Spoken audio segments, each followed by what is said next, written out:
Hey, good morning, everyone. Marty Missouri here with a very, very quick video for you this morning.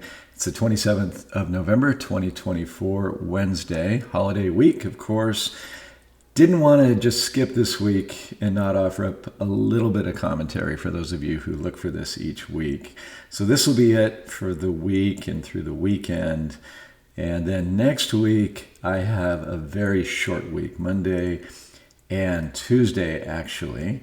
And then just a brief family vacation for a few days, and then back at it for December, the week after. So not sure if you'll get anything from me next week, but perhaps if you do, it'll probably be something brief like this. So I'm just gonna kind of just ramble from the top of my head. I want to start, as I look right now at just what's going on in our core allocation today, and just kind of talk about in general something that clients you should already know, and that is that our method of investing, the way we think it should be done, what in our view our fiduciary responsibility to you all demands, is that we not be stock market obsessed or even stock market centric overall, at least not at all times. Now, we have been very stock market centric, I would say,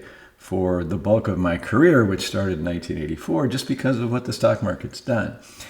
We've learned a lot over that 40 years, or I have, and certainly a lot over the last 20, living through the financial crisis. In fact, let's say more than 20, living through the tech bubble, even the 87 crash, experiencing it, analyzing the events and trends and conditions and phenomena after the fact to get a feel for what were some of the warning signs or the indicators pre the fact that might have clued us in terms of what we were about to experience and so on. And so, you learn lessons both from good markets and bad markets. Here we have just these unique conditions, and I won't get into the weeds right here like I have a lot, and that is, 11 trillion of stimulus, the distortions that what I think ultimately are misallocation of resources as a result, and then the pushing and the extending of the cycle into what is potentially pretty dangerous territory. All of that help, I'm using air quotes, for the market essentially just extended U.S. equity valuations back to levels we've seen on two instances historically, 1929 and 1999. And I know I have illustrated that ad nauseum of late, and get ready because you're about to get it again in the year-end letter. Now, as I'm also going to say in the year-end letter, there are still right here and now opportunities that we'll continue to exploit. And honestly, and this is not hyperbole, the next cycle we think is going to be rich with macro investment opportunities in a global context. But we've got to deal with the cycle we're in right now. And then, of course, case in point is just what's happened since the election. We had that pretty quick 4% run-up that only happened in the U.S. Of course, we really didn't capture it. In fact, I think we might have gone the other direction, a fraction or so. But then when, of course, the rest of the world kind of woke up and the U.S. market gave back most of those gains, suddenly, if you're obsessed with the U.S. market, suddenly we were outperforming the U.S. market there for a stretch. The S&P and the NASDAQ were up nicely yesterday. The Dow even closed in the positive, and we were flat as a pancake. I even think slightly negative. Then there's today, right? Today, as I speak, the S&P is down 0.5%. The NASDAQ is down 1.34%, and tech stocks are down over 2%. That's a big down day for tech and for the NASDAQ. Today, our core allocation is actually up 0.15%, which is a few bucks depending on the size of your portfolio. So here, the stock market's going down, and by the way, the Dow was up most of the day. It's now down 20 points. So here's my point. Your portfolio, speaking to you clients, I know there's some of you who watch these who aren't clients, is all about an allocation that is consistent with our view of the global macro risk-reward setup. When fundamental dynamics allow, we will be happy to go for faster growth consistent with where we view we should be biased when we've got our eyes on both reward and on risk as well. So that's the way to think of it. And it's human nature, and it's the way we were all brought up. What's the market doing? What's my portfolio doing? Well, in your case, you have to say, what's the treasury market doing? What's gold doing, right? What are ag commodities doing, right? One of the reasons why the portfolio is up today is because gold is up and ag is up and the yen is up a bunch. We have exposure there, and I think we'll have more of that as we go forward. And then what hasn't been the case of late is that non-U.S. stocks are, for the most part, nicely outperforming U.S. today. So that's what I believe a good all-weather portfolio sounds like, if you will. And you're going to get much more detail in part 1 of the year-end letter, which you're going to get here fairly soon. Quickly, and then I'll let you go. In front of you is the daily chart of the S&P 500. Remember last time we were eyeballing a sell signal here? Well, that's now turned back into a buy signal. This, by the way, is not something we invest on, but it is something we look at in terms of just gauging near-term expectations. Nevertheless, we're back up here, hitting all-time highs with a bearish divergence. So that's the sign that I would say is not a good sign. Recall, though, what I've been saying is that I'm pretty bullish for year-end right here, despite what these technicals would suggest. This suggests something that we should be concerned about on a little bit of a longer-term basis. Right now, however, I do think the seasonality and flows and so forth would give us an upside bias in terms of our expectations over the next, say, 3 or 4 weeks.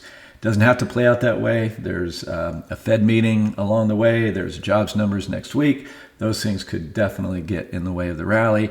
And then there's the new president to come, who's already announcing policy like 25% tariffs on China and on Canada and Mexico, and 10% more on China. Global markets kind of had a fit with that, as did the U.S. initially. My observation is that the U.S. equities are dismissing that for the moment. Currencies, other places seem to be taking it seriously. I think we should take it seriously, but we'll have that conversation later. The NASDAQ is still looking heavy. As I've told you, it's down a bunch today. You can see it failed at resistance of this uptrend line right here. Still dancing with this 20-day moving average, which is a real important technical indicator. It still has that sell signal on the MACD.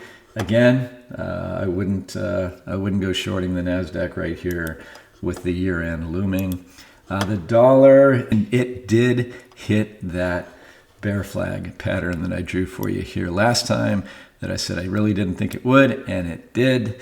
And it is getting absolutely pummeled as we speak here today, and we are on a sell signal. If the dollar continues to decline, that is an indicator all by itself. Would be bullish for stocks between now and the end of the year, in my view, particularly non-U.S. stocks as we're seeing today. Gold got hammered. It was the announcement of the ceasefire between Israel and Hezbollah. So gold took a massive hit right there. So essentially the market said, geopolitical risk is getting better. Gold gets whacked. Our long-term gold thesis really isn't about geopolitics, but we do have a hedge on right here just in case this gets worse over the next few weeks. The Japanese yen, I thought I'd just jump on that super quickly. We have a small position in the yen. The yen is historically cheap for a lot of reasons. We've gone into that, and I'll probably delve into that a bit on the year-end letter. Just as an observation, as the dollar has been getting stronger, the yen's been getting weaker. There is an opportunity here, I think, as we get into next year. And again, those are weeds I'll probably explore with you a bit later. And then lastly, I thought, in the interest of what we're talking about, in meetings, probably more than anything else, is what's to come in terms of the new administration. And just recall, I think I've done this a couple times already. At the beginning, from literally election night 2016 to the end of 2017, this is just the U.S. stock market, S&P 500. We had this really, really strong ramp up in U.S. stocks. But then we got into the trade war rhetoric and then reality. And all we got for that for 20 months was a 10% and 20% correction, respectively. Then as the weight of the trade war and other things was really weighing on the economy and the economy began to roll over, the Fed began to cut rates. Obviously, nice rally there. Then we had COVID and the rest is all about stimulus and so forth. Really nice run under President Trump the first time. Absolutely, unequivocally, reason to be bullish this time as well, along with reasons to be cautious. Remember, coming into this, we had 2 years of nothing but 15 and 16% corrections, respectively.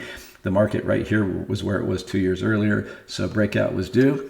Here we are today at all-time highs with, as I mentioned before, higher inflation, higher interest rates, higher yields overall, and dramatically higher valuations on stocks. So, not that we shouldn't be optimistic. We've actually tweaked a few things the last few weeks to take advantage of the positives that come with what we anticipate going forward. But man, oh man, do we need to remain on our toes going forward. And I'll leave it there, folks. You and your family, I hope you have the best of Thanksgivings. May or may not bother you this next week, but lots to come with our generally rather lengthy year-end message. Thanks again. Really appreciate you guys for watching and listening. Talk to you soon. Take care. Bye-bye.